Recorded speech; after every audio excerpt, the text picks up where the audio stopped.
All right, now that our webinar has officially started and our live stream is on, hi and welcome everyone to the next in our webinar, Plantae webinar series. My name is Jason Padilla and I'm your technical host for today's webinar. Next slide. This webinar is brought to you today by Plantae, the open online community for plant scientists powered by the American Society of Plant Biologists. I would like to give a special thank you to all our ASPB members who are attending today. Your ASPB membership dues help make help make this webinar possible. For any of you who have not yet joined ASPB, you can join today and use the discount code %10 to receive a 10% discount on registration. ASPB members get early access to these webinars, and you can learn more about ASPB and opportunities we provide at aspb.org. Next slide. In addition, please be sure to check out our YouTube channel where you can find many other exciting talks. We have many webinar recordings that we've done over the years. So if you're looking for a great plant science resource, you can check out our YouTube channel and tune in to our recorded webinars. Next slide.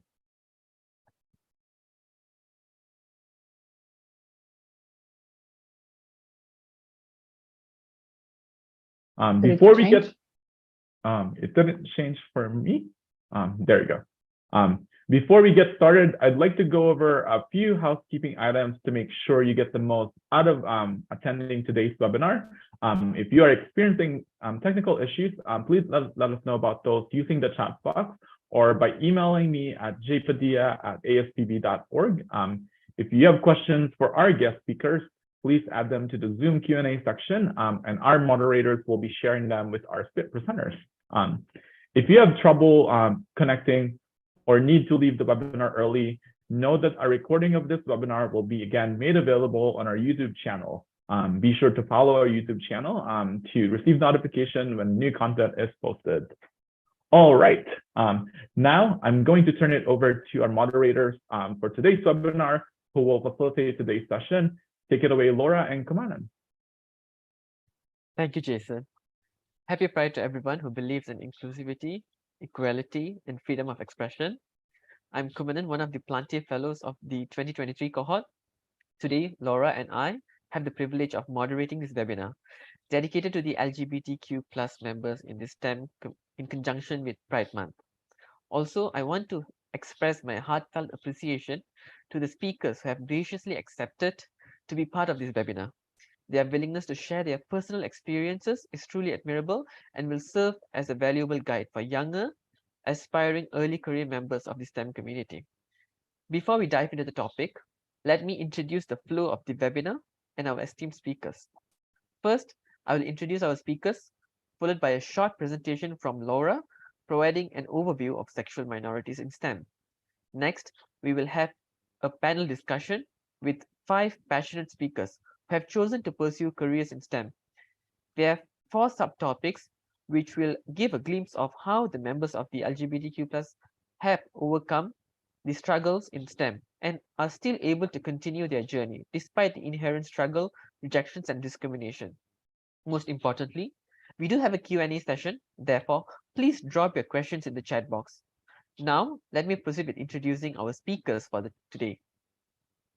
First, we have Isabel, a doctoral student at Penn State University conducting research on the photobiology of coral reefs at the Iglesias Prieto Lab. Next, we have Sterling, currently pursuing a postdoctoral research at ReLab at the Carnegie Institution for Science, Stanford. Sterling's research focuses on studying plant stress responses at the cellular level. In addition, Sterling leads the LGBTQ+ Plant Scientist Network. Joining us next is Gio, an assistant professor in microbiology at the University of Connecticut. Gio's research centers around studying the biogeochemical cycles of archaea, organisms that thrive in extreme environments. Next, we also have Kelly, who's attached to Penn State University as an assistant research professor. Kelly's research interests lie in the fascinating field of photosymbiosis of marine organisms. Last but not least, we have Tim Mark, who has transitioned from a scientific background in laboratories to becoming an entrepreneur. Tim is the founder of Trillium, a venture that supports the development and sustainability of scientific enterprises. It is our privilege to bring together speakers of diverse expertise with the shared goal of promoting inclusivity and equality through this webinar. Before passing to my co-moderator, Laura, I would like to briefly introduce her. Laura is doing her doctoral studies at Cell and Plant Physiology Laboratory, Grenoble, France. Her research focuses on modeling transcriptional regulation in Arabidopsis with machine learning algorithms, and it is my pleasure to co-moderate this webinar with Laura. Over to you, Laura. So it is my pleasure to introduce Kumanan, my co-organizer today and co-managing student. So he's also a doctoral candidate. He works at the Department of Bioinformatics in Malaysia, and he actually works on bioinformatics like me, and more specifically on developing multi-omics gene prioritization frameworks using machine learning. And he specifically does so in the context of stress response genes for food product development. And you will find all of this information in like the extended version of our bios when the slides are made available after the webinar. So I believe that now, if I can change the slide, okay, we can officially start the webinar. So the theme of today, as the title said, is to navigate a STEM career as a member of the LGBTQ+ community. And we want to introduce some general data about the current situation in STEM. So first of all, this is a figure coming from a paper that you can look up later. What we wanted to mainly focus on is the fact that scientists are not necessarily that open about their identity in the lab. And so what you see here comes from a survey where participants were asked to rate their openness that goes from 0, that is not open at all, so no one knows, and goes up to 5, where everybody knows. And the idea is that we want to focus your attention on the fact that even if we're looking at different STEM disciplines, overall, you can see that the openness rating, when it's very low, so 0, it mainly concerns co-workers and colleagues. I hope you can see my pointer. So again, the idea that with colleagues and co-workers or on the workplace, people are not necessarily that open about their identity. And even when the openness rating is high, like 5, it's still much higher among friends and family than it is among colleagues and co-workers. So clearly there's still some work to be done for people to feel comfortable enough about their identity to feel like they can share it with their colleagues. And then next, this is another kind of general piece of data. So it tries to evaluate how comfortable people feel at work. And you can see that generally non-binary people as well as transgender people, they kind of have higher rates of people saying that they feel very uncomfortable to uncomfortable on the workplace. And they have lower rates of people feeling very comfortable to comfortable. So even though obviously the personal situations can differ and lab to lab, there can be differences, the overall idea is that there's still work to be done for our labs to be actually feeling welcoming for everybody. And so from here, we'll move on to discuss with the speakers about some of these topics. And so little disclaimer before we start the discussion is that everything we're going to share today is based on the speaker's personal experiences, and it should be taken as such, and it should certainly not be taken as professional advice or universally applicable guidance. So I want you to keep this in mind. And even as we're going through the discussion, feel free to ask further questions in the Q&A, and we'll try to go through them at the end. And now I will give it to Kumanan. Thank you, Laura. Now it's time to hear from our awesome speakers. Following Laura's presentation, I have a question.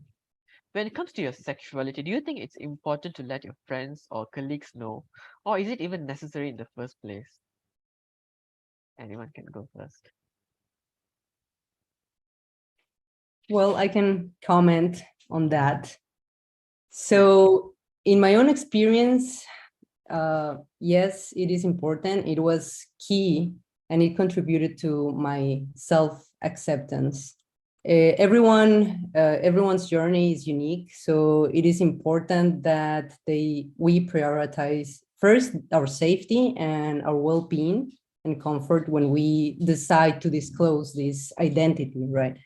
But yeah, for me, it allowed me to embrace my true self and led me to more fulfilling and a genuine life. So, and certainly help alleviate this feeling of isolation that sometimes we feel. So definitely sharing my identity provide me the opportunity to create like a self net and a safe space to share my thoughts and feelings, and also my concerns without fear of judgment with my friends and my family. Thank you, Isabel. So how about others? Gio, would you like to answer that? Yeah, sure. Yeah, I think in my case, I'm a new assistant professor, so I start my lab. So I think it's important to talk about our identities because representation matters. So sometimes it's important to see people like us doing research or doing other type of job. So I think that's the main reason why I decided to be out in STEM. I mean, it's not like I always saying that I'm part of the LGBT community, LGBTQ plus community, but is at least to say that, okay, this is a safe space for everyone. You can come to my office, you can come to the lab, or you can talk with me about some issues, some ideas. Or, my idea is to have a more inclusive science or more inclusive academia. So I think for that reason, it's important to talk about our identities in different places and with colleagues, with our family, with people around us. Thank you, Gio. Thank you. So it's understood that talking about identities in general, it helps to create a welcoming and safe environment. Therefore, it makes progress and growth easier for a lot of people. So moving on to next question. On a personal level, do you feel supported at your workplace? Has the level of comfort remained same after discussing your sexuality? Sterling, maybe? Well, I can both touch on this one and also the previous question briefly. So I think both of like the 2 points were brought up were great. We're both letting your friends and colleagues know about your identity both helps you and also helps others. Where if you have to, our lives are complex, where what we do on the weekend does impact what we do during the week. If it's me and my partner going out for a walk, that shouldn't be like a dirty secret or something. But if you end up having to hide that all the time, it becomes a lot more of a burden during the work week, which really shouldn't be. So just kind of helping like your own mental health, being able to be who you are, but also then helping others, as Gio was talking about, where you are a role model. When you are out, you do have more people can look up to you, but also you can also be a role model for others. Growing up, I always thought being gay kind of meant I was going to have to be a hairstylist or very niche profession. I didn't see a lot of LGBT scientists growing up. So I think kind of being that visible component is important, but also being open allows others to be more open with me. So if we have problems in the lab, me being open about who I am allows others to also share if they're encountering problems or if there's something that needs to be changed to make it more inclusive. It kind of just opens that whole conversation up. And I think that also goes into I'm in a good place with my workplace where it's very supportive. We're all very open and we kind of celebrate each other's identities, where if we do have issues, we're pretty blunt and just bring it up and say, this is an issue and we need to remedy it, or this is working really well, let's continue this. Of course, one of the caveats with my current workplace is I am in California and I'm moving to Michigan, which is also very protected in terms of LGBT protections. But there are parts of at least the United States, if not the world, where you don't have these protections. And so you might not feel or be able to be as supported or safe. Thank you, Sterling. Thank you. That's a little more comprehensive than I'll add to that. Yeah. Oh, Sure, sure. Yeah, I'll add to that. I think the two questions really relate to each other. In my case, at least in my department, yes, I mean, Penn State, especially the Everly College of Science, is is a welcoming environment. And I also think, regarding to the last question, that especially in universities, I think that people who have a strong egalitarian values, sometimes they believe that they are not biased, but they are. And maybe unconsciously they behave in a discriminatory way. So what other panelists said about visibility, I think that's the key to have the conversation and especially normalize like our life, right? Thank you, Kelly, for adding on to that.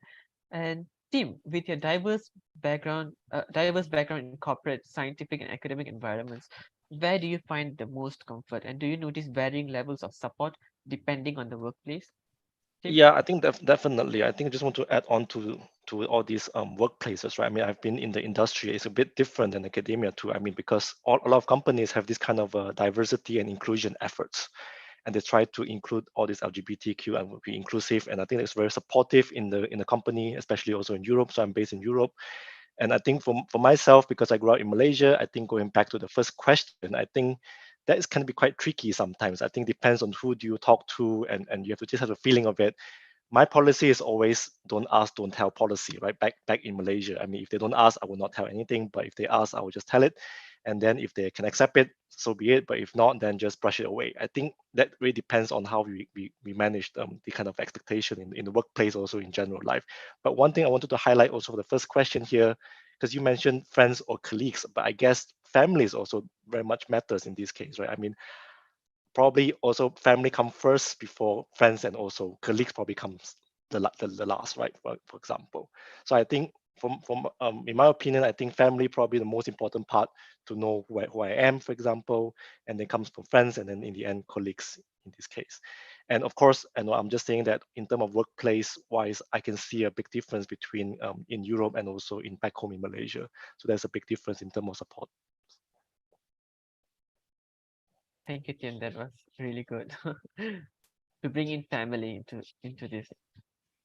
And so if for moving on to the next theme, next topic, acceptance. So what would you suggest? Sorry, the previous slide. What would you suggest if someone do not receive the same level of support or kindness as you received? What would you suggest them? How could they navigate in their working environment? What would be the best advice? Well, I can talk about my experience. So I think one of the most important things is safety, right? Our safety. So educate first yourself on workplace policies. So this knowledge will empower you to address any issues that may arise. And also connect with allies. So seek out allies within and outside your workplace who are supportive and understanding. So because they can provide this emotional support and also advocate for you in case of need. And I think two other more important things: document these incidents if they happen in the workplace. I think speaking out is one of the key elements, and if necessary, also making formal and formal complaints, right?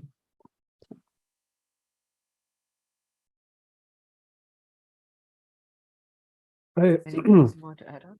Yeah, I can also chime in. I think part of the trouble is people don't always know what support they need. So the support I get is going to be very different from everyone else. The nice thing though nowadays is we actually have the internet, and so we can actually find groups like the great work you guys are doing, where this is now going to be posted online, and so this resource is going to be available, and so folks can kind of find support that way. So even though it's not at their institution, they can find it. But I'd recommend, especially if you don't have the support you have at your work, or your workplace, there's probably a lot of other folks who don't either at the same workplace. And so finding those allies, as Isabella was saying, kind of building a support network with your with those that you find at your institution can be really helpful, and also just kind of make it a lot less lonely. And together you can actually build a lot more support and help a lot more people that way. And you can also build it so it's tailored to your institution. So you can actually adjust it where it's not going to look like what support is need for me, but it's going to look like what it is need for you and at your institution or where you are in the world. Thank you, Sterling. So now we can move to the next theme, acceptance, since we are converging towards that. Okay, so I believe acceptance is indeed a crucial strategy for survival. Acceptance can be understood and experienced at different levels, as Sterling mentioned. I think some of us would have desperately sought validation from our loved ones to be who we want to be. Studies too have shown that perceived acceptance from parents and peers have contributed to improved mental health status among sexual minorities. So as an early career member of STEM, how can one perceive acceptance?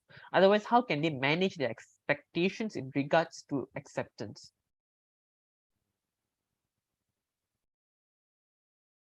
Anybody? Oh. Well, maybe I can say something about that. So, of course, acceptance is different than support, right? Yes. And I think acceptance is the first step towards support. But also, I think, at least from my perspective, how I perceive acceptance is when my coworkers or colleagues, they ask me open-ended questions, like tell me about yourself, and they're really listening without making it weird, let's say. Just, yeah, normalizing a conversation about my life and what I do outside work. I think when people are really listening and are compassionate about your life experiences, that's where it really gets you and you feel accepted in the workplace. Maybe I can add to this. I think for me, the acceptance here, what is important probably is the self-acceptance. I think one should just have to be aware about oneself and be emotionally stable and to accept who you are, for example. I think that's more important, right? One perceive for acceptance. I think we do not need, of course, I understand that sometimes we do need some acknowledgement from other people, but of course, ultimately, I think we should just need to accept ourselves. I think that's one of the most important part of it. And what you want to do in life, regardless whether being part of the LGBTQ community or not, but just what you want in life. Yeah. True. I agree with that, Tim. However, there's one question in regards to that.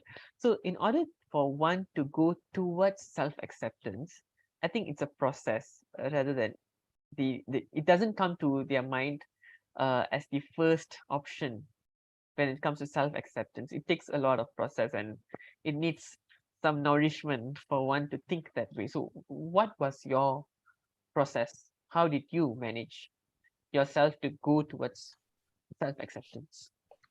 To me or to others? It can be both. You can talk about your personal self. Probably time. I mean, the longer it gets, I mean, the experiences is also depends on how for me, for my example is more like, broaden out my experiences, like just going to live somewhere else, go study somewhere else. And kind of in that sense, it kind of a time kind of helped me in terms of having this kind of self-acceptance. So that's just for me. Thank you. Yeah, for me, I think self-acceptance is a different story. It's just like a self journey, and it's different than what you're experiencing in the work environment. Of course, if you're in your work environment and you haven't accepted yourself, you won't even tell anyone about yourself, right? And in my case and in my experience, I was born in Colombia and I did my master's in Mexico, and the work environment is completely different than what I have right now at Penn State. And probably that relates to what Tim was saying about Malaysia and Europe, and how inclusive and the difference in inclusion in both environments.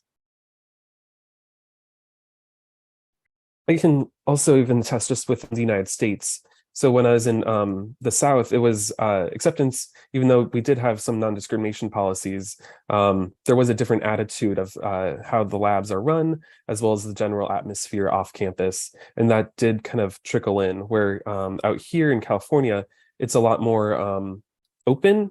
And so you can really be who you are both at home and at work. At work, you're more professional, of course, but you're not hiding any part of your identity. And I think that's also kind of what Kelly was saying of being acceptance. I was also going to kind of chime in and say, like, I'm kind of tired of acceptance and I want celebration, where instead of us just being accepted, for people to actually want to share themselves and for that to be kind of held and actually celebrated with others. So your identity is not just, you know, there and present, but it's actually thought of as an important part of you that's that deserves to be known. Thank you so much. So to briefly recap, it is also important to perceive acceptance of one's sexuality in a way that it aligns with their personal growth and goals in life.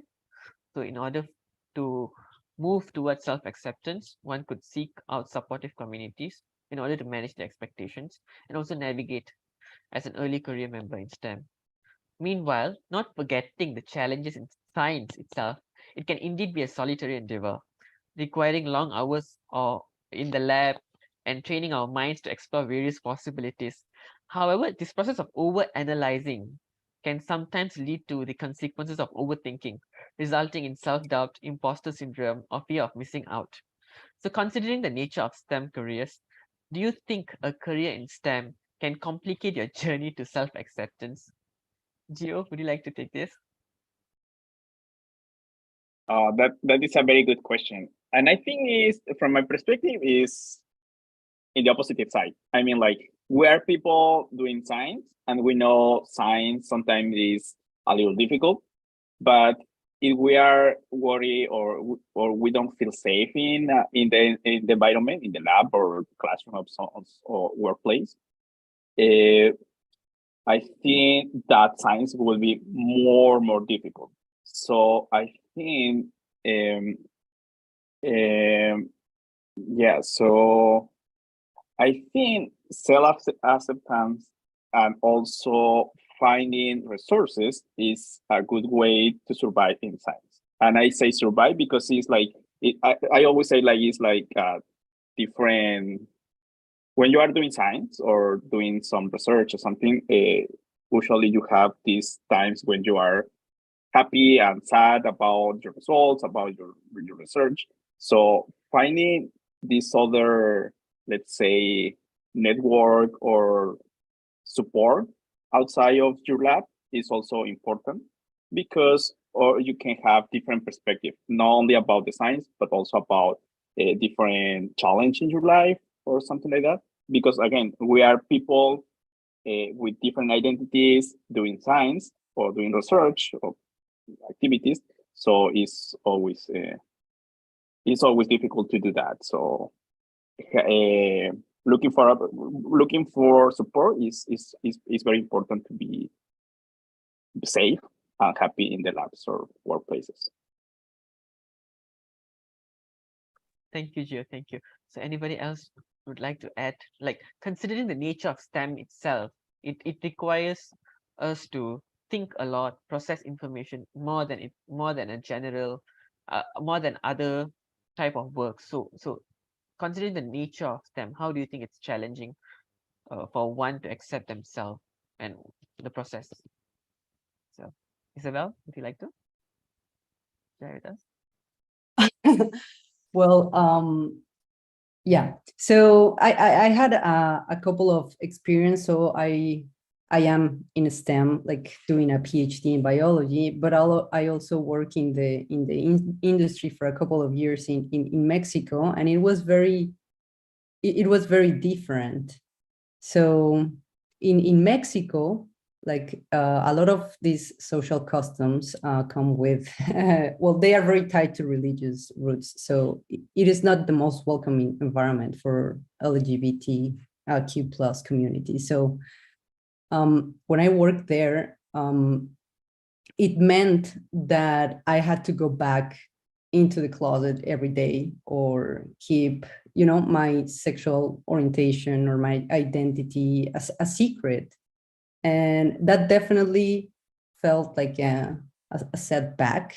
And like we've been all talking about acceptance, and I think it is very important to have these allies outside of your work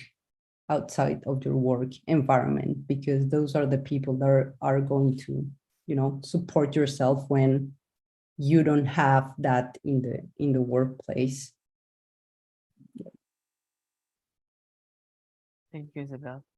So, Gio, I have a question for you. Since you're studying archaea, like organisms from extreme environments, right?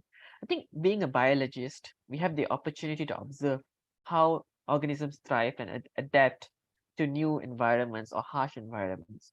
So what would be your advice when things don't go as you plan for people of LGBTQ community in STEM? That is a very good question. Yeah, and actually, I will say that I'm a microbiologist, and the reason why I decided to do microbiologist is for that, because I'm always curious about how make these microorganisms like archaea or other extreme microorganisms living in extreme environments, how they can survive in a, let's say, a stress condition or different environments. And I think the best, from my perspective, the best way to survive or feel safe in your environment is looking for a community. I mean, as microorganisms, the microorganisms usually live in communities, so they can get some from the community and offer some for the community. So I feel like this. I think the best, I think the best option or the best way is to find a community, to find that, to get support from the community, and to offer something for the community. And sometimes with people with intersectional identities, for example, people who is part of the LGBTQ plus community, but also from other communities, sometimes it's very difficult to find that community. But the only way to know what is your real community is just connect with people, talk about your experience, and find your community or your communities. So sometimes I think it's the best way to, let's say, survive against stress conditions. Thank you, Gio. And my last question to Tim. So since we have talked about survival, so having seen multiple countries and communities, so what would be your advice, Tim, to change the narrative from survive to thrive? Like, how can we adapt to that? Well, subjective question. I think, first of all, probably being resilient. I think it's always a good word to use. Somehow, we just have to be resilient with different kind of stress, and that's also what I've been trying to do. Of course, I also have my ups and downs, also in my whole career, also being a gay man, also in Malaysia, also back in Europe. So I think being resilient and being that just to go through it, persistency, I think is quite important. It's quite important too. Just to move on, I mean, also for especially in scientific experiment, it's the same thing, right? I mean, your Western blot just doesn't work, and somehow you just have to keep on going, try 10 times before you have a good Western blot, for example. But same with also with the life journey, being also accepting myself being gay, it's the same thing. I just have to keep on going, telling myself, okay, everything will be fine next days, and just keep on trying. And I think the word resilient is very important. Thank you, Tim. I think the next question is from Laura. Yep, so we're gonna move on to the next thing, which is action. So we've kind of seen how the situation is so far. We've touched actually many of the topics that we didn't manage to put specifically with our own things for this webinar. So I'm really happy that it still came up during the discussion. So concerning action, what do you think that it should be done to reduce discrimination in STEM?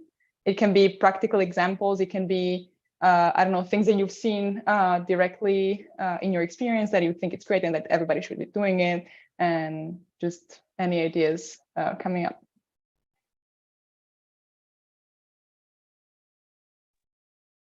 Well, I can go first. So I think it's going to vary a lot by country. And of course, so in the United States, I've noticed, there's explicit discrimination and there's also more subtle.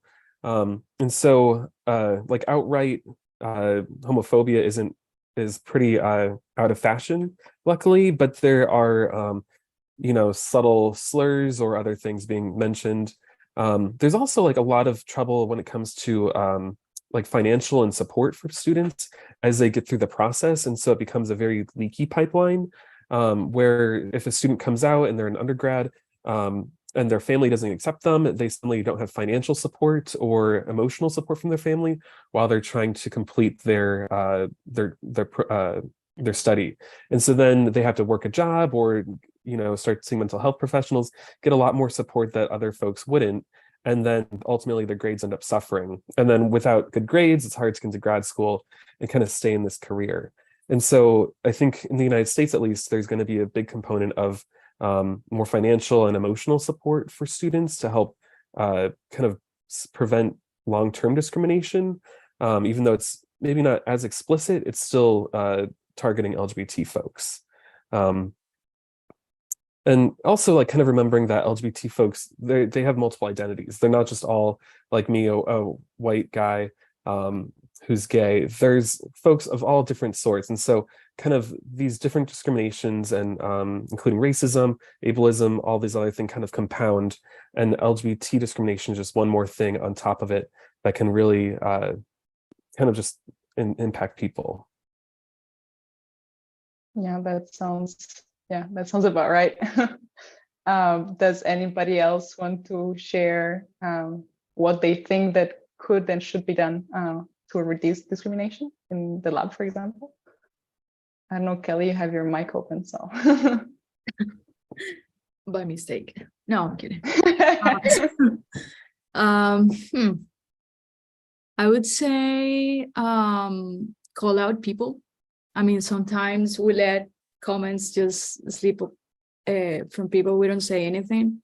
And I mean, also I think it becomes with self-confidence and time that you can actually do that, right? I mean, I wouldn't say the same 5 years ago, but yeah, I think just speak out and educate people. I mean, not in a bully way, right? But educate people, call out people, not in a bully way, but just educate them. And make sure that they understand that it's part of the process of having these equity environments or inclusive environments in our workplace.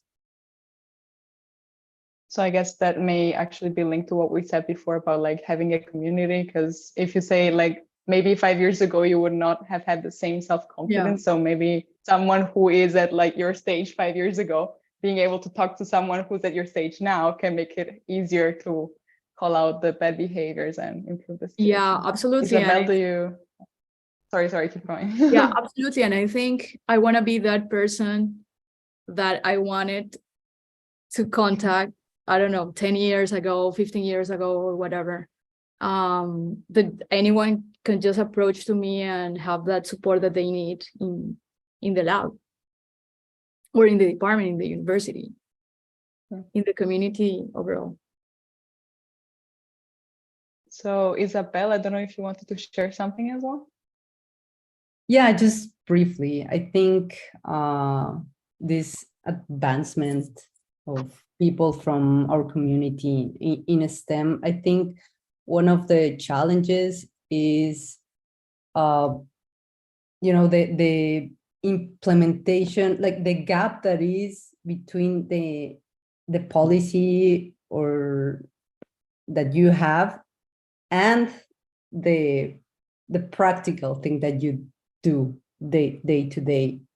So it is not like the number, but the culture and the practices that our community has. So yeah, like Kelly mentioned, personal stories and experiences, they have power to break down these barriers and then promote empathy, because it's so difficult for someone that it's outside of our world to have empathy, because they sometimes they don't even know, like for in my experience, like my parents, right, like they didn't even know.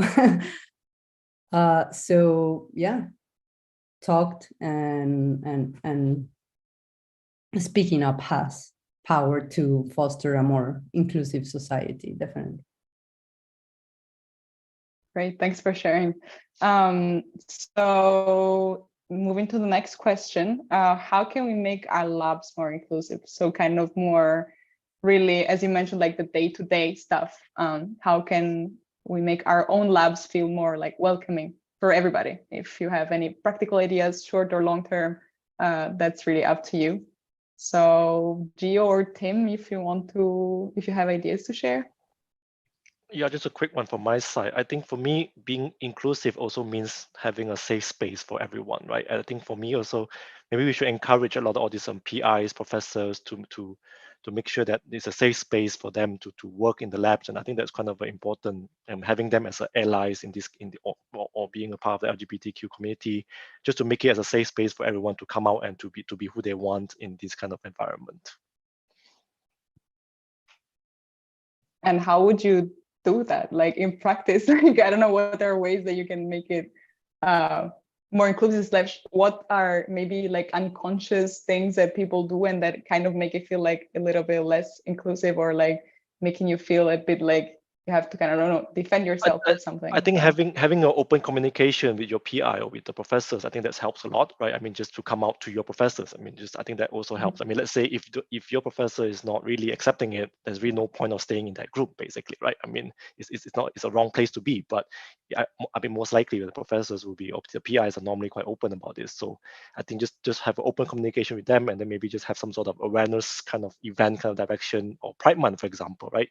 Just have a Pride Month celebration every year. Just have a get together for all the other lab members. I think that we also create a much more inclusive and much more safe space for other people too. Okay, that's great ideas actually. Gio, I think that you started opening your mic. Yeah, I think having guidelines. I mean, for example, here at UConn, we have in my department, the molecular and cell biology department, we have some documents about what are our expectations about all members in our department, students, staff, professors, everyone. So I mean, it's good to have that guidelines, because in that we can work together to have a more inclusive environment. And with that, I mean, like, we can see first if at the level of department we have some issues or some gaps in which we can work on. Or yeah, so that is like let's say the formal a formal thing that we can do. But also having open conversations with students or all members in the labs, that would be a good way. Because from my perspective, it's very difficult to have a very diverse environment when you are in an institution with no diversity, with no high diversity. So sometimes I feel like, okay, maybe my department or my university is not too diverse, or no. So, but I can do something to increase that diversity, but also the inclusion, or to be more inclusive. So again, if we, as a PI or leader of a lab, I think that one part of my job is looking for opportunities for other people. So it's like, if you are in a position in which you can speak about issues or about some improvements, please do that. I mean, if you see something wrong or something right, you have to talk about that.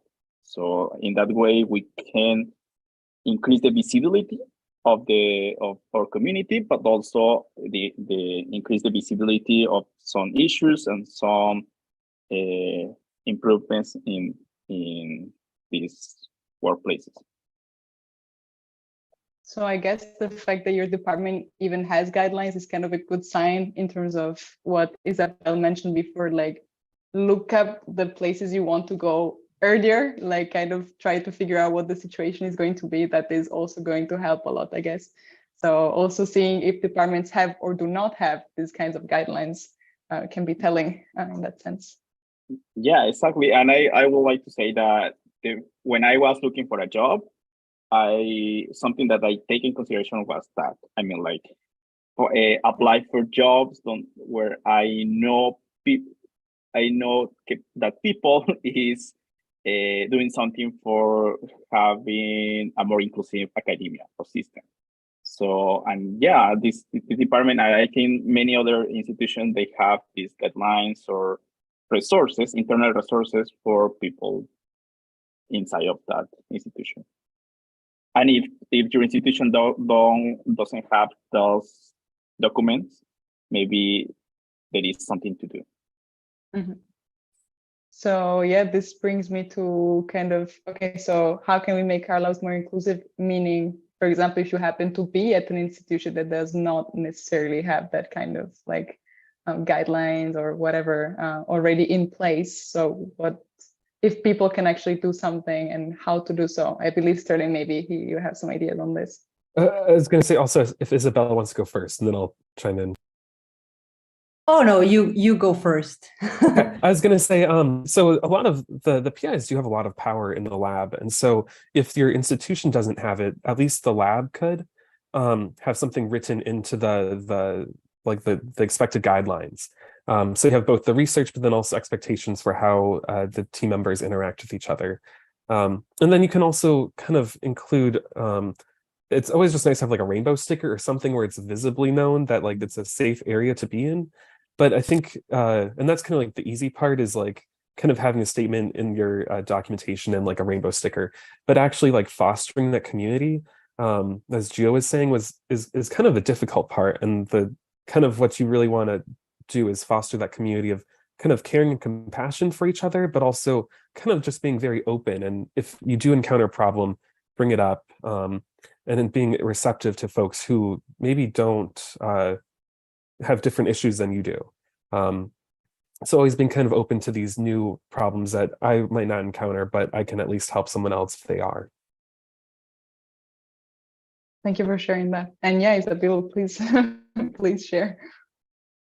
Yeah, a couple of more things that, well, we do and don't do in our lab, but I've seen other labs that, for example, in their lab meetings, when they are discussing some scientific papers, like there is a week that they discuss a paper about LGBT plus community.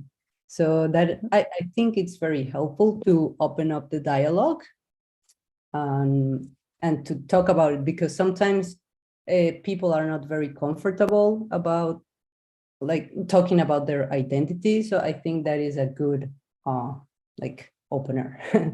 And we'll use this inclusive language and the pronouns. Well, that's important. And also, as I think our panelists were saying, celebrate the achievements as well. So highlight the success of LGBTQ plus community lab members and their scientific contribution. That also are practical examples that can be done in the lab.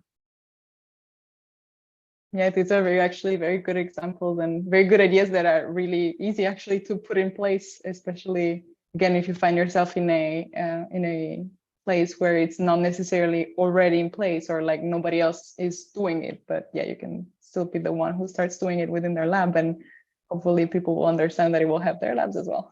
So that's actually great. So thanks for sharing all these ideas. I think we can try to move on to the resources part, just to give some example of if there's any resources or associations that you feel like you can share and recommend to the audience. I want to just remind that these slides will be made public, and just when this whole webinar would also be made public. And when with the final version of the slides, we'll also include like links and to the resources that will be mentioned. So even if we just like speak them on them quickly right now, you will still find them in the final version of the slides later. So if anybody wants to share some examples, and then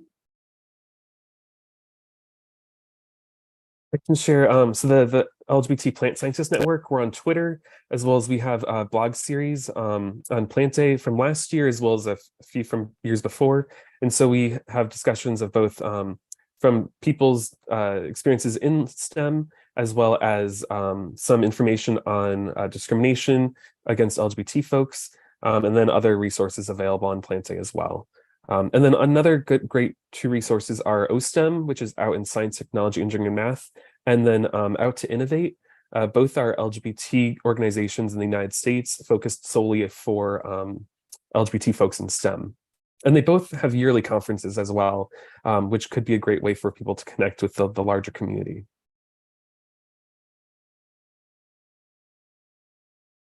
anybody else? I will say that other let's say scientific communities, usually they have a special group for events or meetings focused on minorities, or minorities, for example,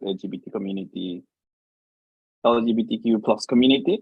So, for example, I know personally that the American Society for Molecular and Cell Biology, they have these groups, and they are during this month they are organizing some events or some webinar or panel discussion about this, about the community, people from different communities. So I think if you are part of a scientific community or scientific society, maybe you can find those resources in those societies. Or I think the best option or the easy option is look for options or in your institution. Sometimes I think the majority of institutions, they have like some, let's say, centers for diversity, equality, and inclusion. So maybe the first option is to reach out them. Perfect. So I believe we're kind of short on time. So what we'll do is that we'll move on to the Q&A to try to answer at least some of the questions that we got live. And then what we'll do is that you guys can still let us know about the resources you want to share. And even if you didn't like share them live, we can still put them like on a slide with all the resources together, so we can start answering the questions from the audience.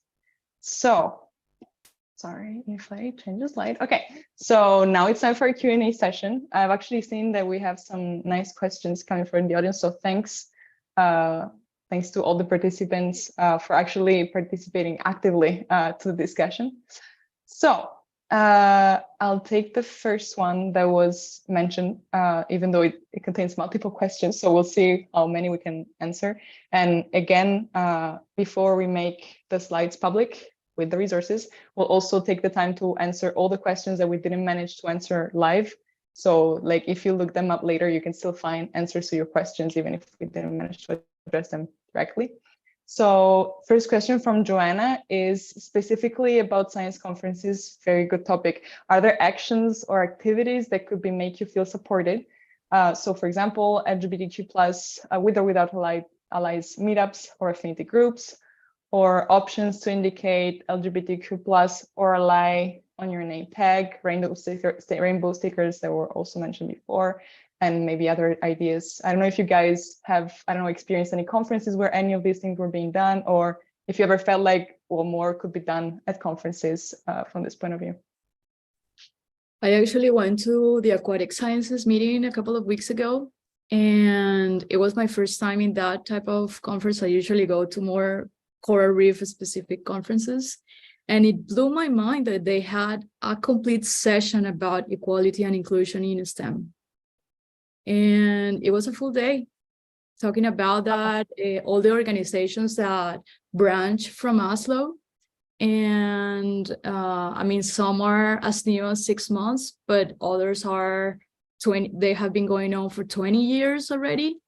Wow. So I think that was eye-opening on the things that we need to have initiative for our, at least for my specific topic, right? If I don't see a session like that in coral reef conferences, that would be something that I would like to do in the future, definitely. And they had also a lot of meetups, at least a couple during that week. So yeah, I mean, it blew my mind. So that's a nice example of something that could be done more often. Yeah, absolutely. Anybody else want to share some example or experiences? I can share a little bit of what ASPB does for plant biology, where we have both meetups that are very that are formal and then also informal ones off campus. The formal ones are so this way everyone can be there, but the ones off campus are in case people don't feel comfortable being out in a professional setting. They're able to still attend, but they're not worried about being seen. There's also pronoun tags or pronoun things for your name tags, as well as bathrooms are very important, making sure that the bathrooms are available to everyone.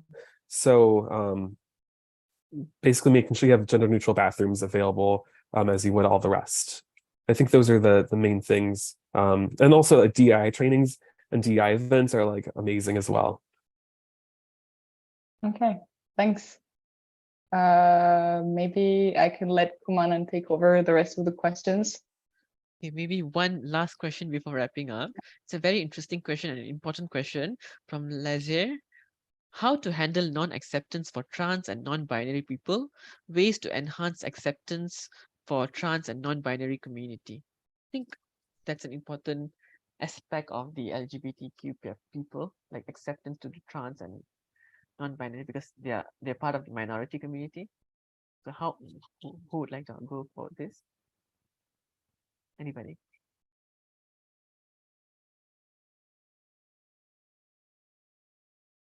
Sterling, maybe? Your Well, take on I trans can and always talk. non-binary. Isabella, yeah, go ahead. well, as I mentioned it at the beginning, I think safety, it's the first thing. So, familiarize with the policies that you have in your company, in the university, and again, speak up. Keep a record of any discriminatory or unfair incidents that occur in the workplace. Include the dates, times, descriptions, any relevant evidence or witnesses. So because this documentation can be very valuable if you decide to escalate the situation or maybe seek legal advice. And that's not what we think of when this is happening. And again, familiarize yourself with your organization's formal complaint procedures. I think that's key. And again, like surround yourself with allies.